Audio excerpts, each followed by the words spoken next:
Have you ever felt that people confuse fear with respect? It's a common mistake, thinking that being loud, overbearing, or aggressive earns respect, when in reality it only creates resentment. True respect isn't about making others feel small, it's about inspiring admiration and trust through your actions and character. Let's look into how to command respect without being a jerk, starting with understanding the fundamental difference between respect and fear. Respect is a two-way street. It's built on mutual recognition of worth, values, and boundaries. When someone respects you, it's because they admire your integrity, confidence, or how you treat others. It's earned through actions, not demanded through force or intimidation. On the other hand, fear is compliance rooted in control. People may follow orders out of fear, but deep down they are likely to resent you, undermining any sense of true respect. Think of someone you genuinely respect. Chances are, it's not because they were aggressive or self-serving. Instead, it's probably due to their fairness, consistency, and ability to lead with strength and understanding. Respect is about connection, not dominance. Demanding respect through arrogance or aggression might work temporarily, but it comes at a cost. When people feel bullied or dismissed, they might comply in the moment, but their loyalty and trust erode over time. Imagine a boss who constantly criticizes their team or refuses to listen to input. While employees might do the bare minimum to avoid conflict,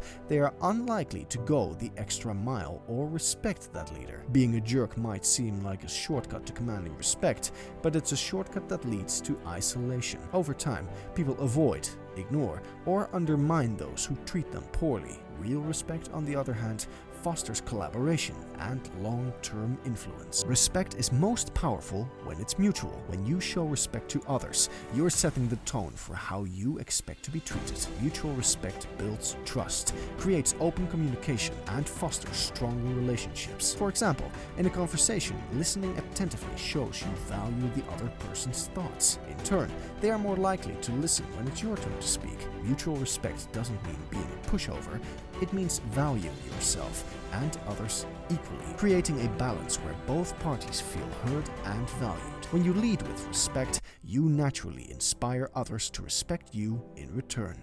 Take a moment to think about the people in your life.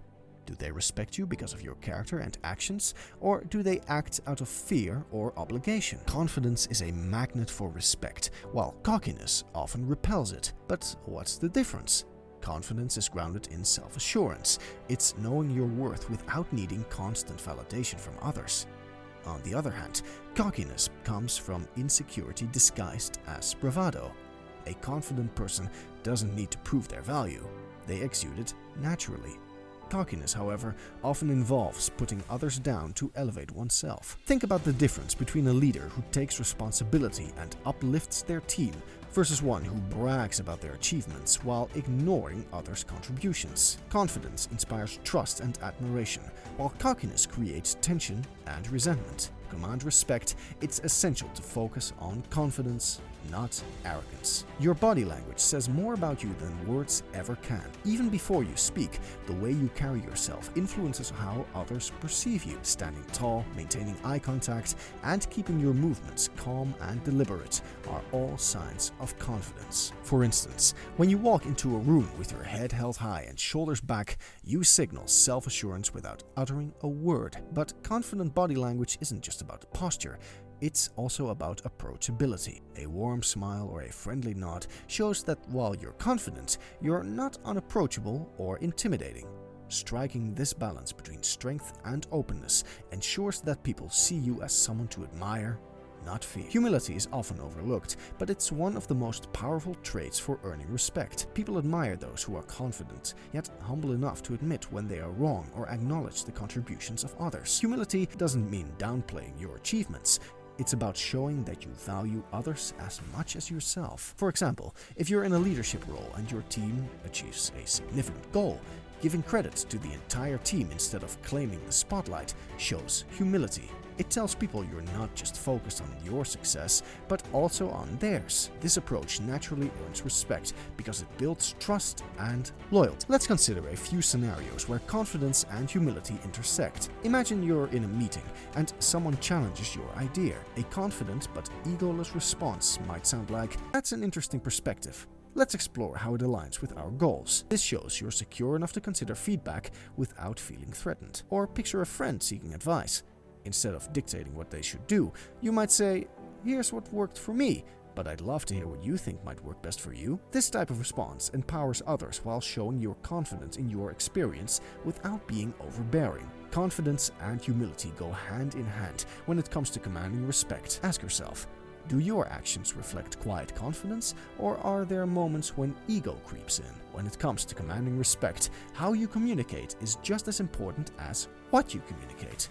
Assertive communication strikes the perfect balance between being passive and aggressive. It allows you to express your needs and boundaries clearly without diminishing others in the process. Being assertive isn't about dominating a conversation, it's about ensuring your voice is heard while still respecting the perspectives of others. One of the most effective tools for assertive communication is using I statements. These statements help you take ownership of your feelings and needs, avoiding blame or accusation, which can make others defensive. Instead of saying, "You're always interrupting me," try, "I feel disrespected when I'm interrupted because it prevents me from fully expressing my thoughts." This shifts the focus to your feelings rather than attacking the other person, making it more likely they'll adjust their behavior. I statements are especially useful in emotionally charged situations. For example, if a friend frequently cancels plans at the last minute, you might say, "I feel unimportant when our plans are cancelled last minute. I'd appreciate it if we could set a time that works for both of us." This approach communicates your feelings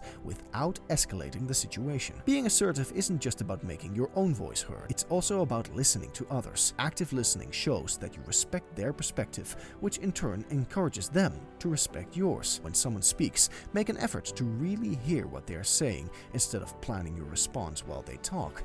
Reflecting back what you've just heard, such as, "So you're saying you'd prefer we handle this differently?" demonstrates that you value their input. Active listening doesn't mean agreeing with everything the other person says.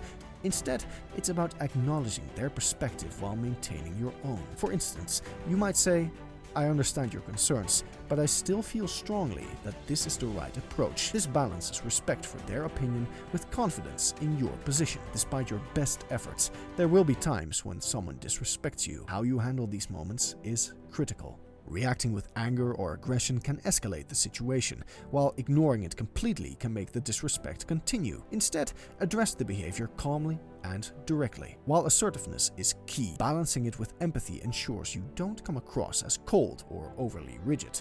Empathy allows you to understand the emotions and motivations behind others' actions, which can guide your responses. Being firm but empathetic creates a strong foundation for commanding respect. It shows that while you won't tolerate disrespect, you're also willing to approach situations with fairness and consideration. This balance fosters stronger relationships and encourages mutual respect. To put these principles into practice, let's look at some scenarios. Imagine you're leading a team project and one member consistently misses deadlines. An assertive yet respectful way to address this could be, "I've noticed you've been missing deadlines and it's affecting the team's progress. Is there something you need support with to meet the next one?" This approach addresses the issue directly while showing concern for their situation. Another example might involve a family member making critical remarks. Instead of reacting with frustration, you could say, "I value your input, but I feel discouraged when my efforts are criticized without constructive feedback. I'd appreciate your support moving forward." These kinds of responses maintain your boundaries while inviting collaboration and respect. Are there conversations you've been avoiding or situations where you felt unheard? Remember, commanding respect doesn't mean overpowering others. It means standing firm in your values while showing respect for theirs. What are your thoughts on this? Let us know in the comments below. If you like this video, don't forget to like and subscribe.